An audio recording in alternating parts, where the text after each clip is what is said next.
మహాలయ పక్షం, పితృపక్షం. ఈ సంవత్సరము సెప్టెంబర్ 8 సోమవారం నుండి సెప్టెంబర్ 22 సోమవారం వరకు పితృపక్షాలు అంటే మహాలయ పక్షాలు ఉంటున్నాయి. అయితే ఈ కాలంలో ఈ పితృపక్షం లోపల ఏం చేయాలి, ఈ పితృపక్షం యొక్క ప్రాశస్త్యము ఏంటి అనేటువంటి విషయాన్ని మనం చూసినట్టయితే, పితృదేవతలందరూ కూడాను ఈ పితృపక్షం లోపల భూలోకానికి వచ్చి వాళ్ళ సంతానము, వాళ్లకు సంబంధించినటువంటి ఆ పరంపర, ఆ సంతాన పరంపర ఏదైతే ఉందో వాళ్ళు చేసేటువంటి శ్రాద్ధాలు, తర్పణాలు, దానాదులు ఇవన్నీ కూడాను స్వీకరించి వాళ్ళను అనుగ్రహిస్తారు అనేటువంటి విషయాన్ని మనకు ధర్మశాస్త్రాలు, ముఖ్యంగా గరుడ పురాణము, మహాభారతంలో ఎన్నో సందర్భాల లోపల ఈ శ్రాద్ధ విషయము, పితృదేవతల విషయము బాగా చెప్పబడి ఉన్నది. స్మృతి ఇలాంటి గ్రంథాల లోపల చాలా విషయాలు చెప్పబడి ఉన్నాయి. కాబట్టి ఇందులో భాగంగా ఈ పితృపక్షం లోపల ప్రతి వాళ్ళు కూడాను, అంటే గతించినటువంటి తల్లిదండ్రులు లేనటువంటి వాళ్ళు గతించినటువంటి తిథిని ప్రధానంగా తీసుకొని, అంటే తండ్రి గతించినటువంటి తిథిని ప్రధానంగా తీసుకుంటాం. తల్లి గతించినప్పటికీ తల్లి యొక్క గతించిన తిథిని ప్రధానంగా తీసుకోకుండా, అంటే ఇక్కడ తల్లిదండ్రుల విషయంలో మనకు శాస్త్రం ఏం చెప్పింది అంటే మాతాచ పితాచ పితరౌ అన్నారు. కాబట్టి పితృదేవతలు అనంటే తండ్రి, తాత, ముత్తాత ఇలాంటి లైనేజ్లో వస్తుంది కనుక తల్లి గతించినటువంటి తిథిని దృష్టిలో పెట్టుకొని తండ్రి కూడాను గతించి ఉన్నట్టయితే ఆ తండ్రి గతించినటువంటి ఆ రోజున మనము శ్రాద్ధము అంటే మహాలయం లోపల, అంటే ఈ పితృపక్షాల లోపల వాళ్ళు గతించినటువంటి తిథి రోజున ఆ పూర్వీకులకు సంబంధించినటువంటి శ్రాద్ధము, తర్పణము, పిండ ప్రదానము, అన్నదానము వాళ్ళ విషయం లోపల మనం చేయాలి. తర్వాత ఈ శ్రాద్ధ కర్మ లోపల మనకు ముఖ్యంగా దర్భ ప్రధానంగా చెప్పబడి ఉంది. అంటే పవిత్రలు ధరించి తర్పణాలు వదలాలి, అంటే నీళ్లు వదలాలి. ఆ పితృదేవతలను ఉద్దేశించి నువ్వులతో, అక్షంతలతో ఆ పవిత్రలను ధరించి తర్పణాలు వదలాలి. తర్వాత పితృదేవతల ప్రీత్యర్థమై ఆ పితృదేవతలకు సంబంధించినటువంటి పేర్లు ఉచ్చారణ చేసి వాళ్లను ఆవాహన చేసి వాళ్ళ కొరకై మనము అన్నదానము చేయాలి. తర్వాత పిండ ప్రదానము, అన్నంతో చేయబడినటువంటి ఆ పిండాలను తయారు చేసి వాటి లోపల పితృదేవతలను ఆవాహనం చేసుకొని వారికి అర్చనా విధానము, పిండ ప్రదాన విధానము ఉంటుంది శాస్త్రవిహితంగా కనుక ఆ ప్రకారంగా వాళ్లకు పిండ ప్రదానం చేయాలి. దాని తర్వాత బ్రాహ్మణులకు భోజనము లేదా బీదలకు అన్నదానము చేయడము చాలా ఉత్తమమైనటువంటిది. పితృదేవతల యొక్క అనుగ్రహం లభిస్తుంది. ఇది ఆ తిథి రోజున చేయాలి. అంటే తండ్రి గతించినటువంటి తిథి రోజున అపరాహ్నానికి ఉన్నటువంటి తిథిని గ్రహించి ఆ రోజున ఈ కార్యక్రమాలన్నీ కూడాను చేయాలి. ఇవన్నీ కూడాను చేసేటువంటి సమయం లేదు మీకు అని అనుకున్నట్టయితే ఆ రోజున కనీసము గతించినటువంటి ఆ తిథి రోజున అన్నదానం చేయండి. తల్లిదండ్రులు పితృదేవతలను ఉద్దేశించి మీకు తోచినంత శక్త్యానుసారంగా అన్నదానం చేయండి. ఒకరికి, ఇద్దరికి, ముగ్గురికి, నలుగురికి బీదలకు అన్నదానం చేయడం మూలకంగా కూడాను ఈ భూమికి సమీపంలో, భూమి లోపల పితృదేవతలు తిరుగుతారు అనేటువంటిది ప్రగాఢ విశ్వాసం మన భారతీయ సనాతన ధర్మంలో ఉంది గనక మీరు అన్నదానం చేసినట్టయితే పితృదేవతలకు అది చెందుతుంది. వాళ్లకు అందుతుంది. తర్వాత వాళ్ళు స్వీకరించి మిమ్మల్ని అనుగ్రహిస్తారు. కనుక ఇది తప్పకుండా చేయండి. ఇందులో ఈ పితృపక్షం లోపల ప్రధానంగా ఈ తిథులు మూలకంగా చేసేటువంటి కార్యక్రమాలే కాకుండా కొన్ని ప్రత్యేకమైనటువంటివి కూడాను చెప్పబడి ఉన్నాయి. అందులో భాగంగా మఘా నక్షత్రము వచ్చినటువంటి రోజున మఘాశ్రాద్ధము ప్రత్యేకంగా చెప్పబడి ఉంది. మఘాశ్రాద్ధం ఏంటయ్యానంటే తిథి ప్రధానంగా మనం చేసేటువంటి కర్తవ్యాలు మీకు చెప్పాను. అంటే తండ్రి గతించినటువంటి తిథి రోజున చేయవలసినటువంటి శ్రాద్ధము, తర్పణము, పిండ ప్రదానము, అన్నదానము ఇవన్నీ కూడాను మనం చేస్తాం.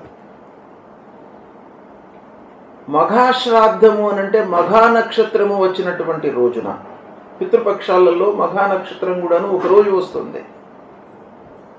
ఆ మఘా నక్షత్రానికి అధిపతులు పితృదేవతలు.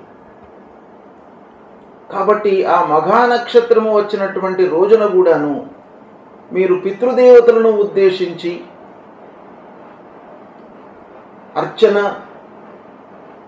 అన్నదానము, పిండ ప్రదానము, తర్పణాలు ఇవన్నీ చేయడం మూలకంగా కూడాను పితృదేవతలు సంతృప్తి చెంది మిమ్మల్ని అనుగ్రహిస్తారు. మీకు అన్నీ కూడాను వంశవృద్ధి కొరకు, సుఖశాంతులు ఉండడానికి మీకు ఆ పితృదేవతల యొక్క అనుగ్రహం లభిస్తుంది. అదేవిధంగా ఈ పితృపక్షాల లోపల అంటే ఈ 15 రోజుల లోపల మరి ఒక ముఖ్యమైనటువంటి రోజు కూడాను మనకు శాస్త్రంలో చెప్పబడి ఉంది. అది భరణీ మహాలయము. అంటే భరణీ నక్షత్రం వచ్చినటువంటి రోజు. ఈ భరణీ నక్షత్రము ఏంటయ్యా, ఈ భరణీ నక్షత్రం యొక్క ప్రాధాన్యత అనేటువంటి విషయాన్ని మనం చూసినట్టయితే, భరణీ నక్షత్రానికి అధిపతి యముడు, అంటే యమధర్మరాజు. యమధర్మరాజు ఆధిపత్యము కలిగినటువంటి నక్షత్రం భరణీ నక్షత్రం. ఆ భరణీ నక్షత్రం రోజున కూడాను మనము పితృదేవతలను ఉద్దేశించి అర్చన, తర్పణాలు, పిండ ప్రదానము, అన్నదానము ఇవన్నీ చేయడం మూలకంగా ఆ పితృదేవతలు తృప్తి పొందుతారు. తృప్తి చెంది ఆ వంశములో పుట్టినటువంటి వాళ్ళను అనుగ్రహిస్తారు. సంతానము కలుగుతుంది.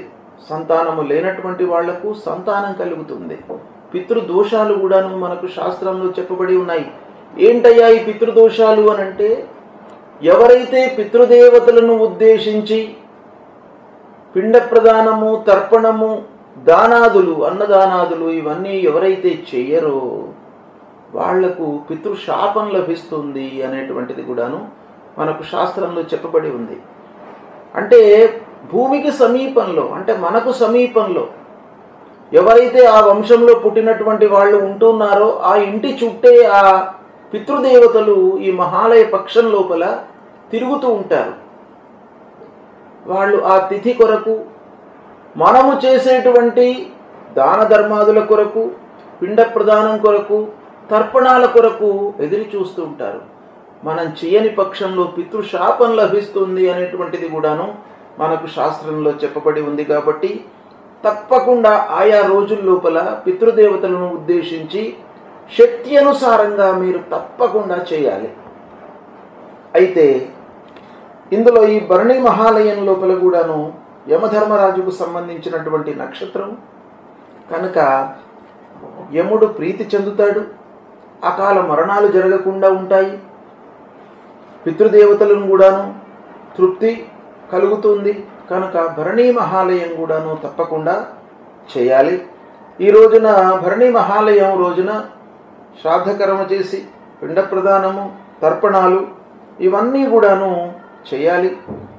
ముఖ్యంగా ఈ శ్రాద్ధ కర్మ అంటే పితృదేవతలను ఉద్దేశించి చేసేటువంటి కర్మ యొక్క ప్రాధాన్యత ఏంటయ్యానంటే శ్రద్ధతో చేయాలి. మనం ఏదో మొక్కుబడిగా చేయకూడదు. శ్రద్ధతో మనకు ఈ జన్మనిచ్చినటువంటి వాళ్ళు, ఈ భూమి మీదకి రావడానికి కారకులైనటువంటి వాళ్ళు లేకుంటే మనకు ఈ ఉపాధి లేదు, అంటే ఈ శరీరమే లేదు, ఈ అస్తిత్వమే లేదు. కాబట్టి వాళ్ళను ఉద్దేశించి తప్పకుండా చేయాలి. చేస్తే మనకు పితృదేవతల యొక్క అనుగ్రహం లభిస్తుంది, చేయనట్టయితే పితృశాపం లభిస్తుంది. కనుక దీన్ని అందరూ కూడాను పాటించాలి. ఇందులో ముఖ్యంగా శ్రాద్ధ కాలం లోపల గాయత్రి జపము, విష్ణు స్మరణ, విష్ణు సహస్రనామ పారాయణము. విష్ణువు ప్రధానంగా శ్రాద్ధం లోపల శ్రాద్ధ సంరక్షకుడు విష్ణువు కాబట్టి ఆ విష్ణుమూర్తిని స్మరించాలి. తప్పకుండా శ్రాద్ధం చేస్తున్నటువంటి సమయం లోపల విష్ణుమూర్తిని స్మరించాలి. విశ్వే దేవతలను మనం ఆవాహన చేయాలి. తర్వాత పితృదేవతలకు పూజ చేయాలి. అర్చన, పిండ ప్రదానము ఇవన్నీ కూడాను మనం చేయాలి. కనుక ఇందులో ఈ పితృపక్షాల లోపల భరణీ మహాలయానికి కూడాను అత్యంత ప్రాధాన్యత ఉంది. కనుక భరణీ నక్షత్రం రోజున కూడాను అందరూ చేయాలి. అంటే ముఖ్యంగా మనకు ఈ రెండు మీకు చెప్పాను, మఘా నక్షత్రము, భరణీ నక్షత్రము. సాధారణంగా తిథి ప్రయుక్తంగానే మనం శ్రాద్ధాదులన్నీ కూడాను చేస్తాము. అయితే ఈ రెండు మట్టుకు మఘా నక్షత్రం రోజున, భరణీ నక్షత్రం రోజున తప్పకుండా పితృదేవతలకు చేయాలి. ఇక మూడవది నవమి రోజున, అంటే ఈ పితృపక్షాల లోపల నవమికి కూడాను అత్యంత ప్రాధాన్యత ఉంది. నవమి రోజున మనం ఏం చేయాలి అని అంటే, ఈ నవమి దీన్ని మనం ఏమంటాము, అవిధవ నవమి శ్రాద్ధం అని అంటాం. అవిధవ నవమి అని అంటే ఎవరైతే సువాసినులు మన వంశం లోపల గతించి ఉంటారో, అంటే భర్త కంటే ముందు గతించినట్టయితే సువాసిని, అవిధవ అంటాము. అలాంటి వాళ్ళు ఎవరైనా మన వంశంలో గతించి ఉన్నట్టయితే అవిధవ నవమి శ్రాద్ధం వాళ్ళను ఉద్దేశించి తప్పకుండా, అంటే ఇది మహిళలకు సంబంధించినటువంటిది కాబట్టి ఆ అకాలం లోపల, అంటే నిర్ణీత కాలము సంపూర్ణమైనటువంటి ఆయుర్దాయాన్ని అనుభవించకుండా గతించి సువాసినిగా, సుమంగళిగా గతించినటువంటి వాళ్లను ఉద్దేశించి చేసేటువంటి శ్రాద్ధము అవిధవ నవమి శ్రాద్ధం.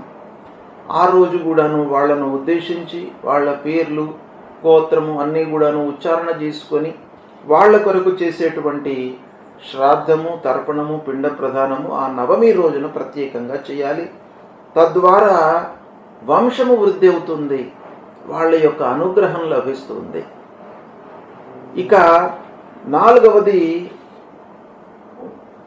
విషశస్త్రహత జనానాం మహాలయ అని చతుర్దశి రోజున మనకు వస్తుంది ఈ పితృపక్షాల లోపల. ఇది కూడాను చాలా ముఖ్యమైనటువంటిది. అంటే విష ప్రయోగంతో చనిపోయినటువంటి వాళ్ళు,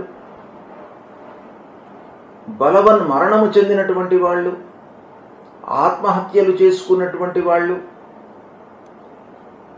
యాక్సిడెంట్స్లో, ప్రమాదంలో మరణించినటువంటి వాళ్ళు, వీళ్ళందరినీ కూడాను ఉద్దేశించి అటువంటి వాళ్ళు ఎవరైనా కూడా వంశంలో ఉన్నట్టయితే వాళ్ళను తలుచుకొని వాళ్ళ పేర్లు ఉచ్చారణ చేసి ఆ రోజున చతుర్దశి రోజున వాళ్ళ ప్రీత్యర్థమై పిండ ప్రదానము, తర్పణము, అన్నదానము తప్పకుండా చేయాలి.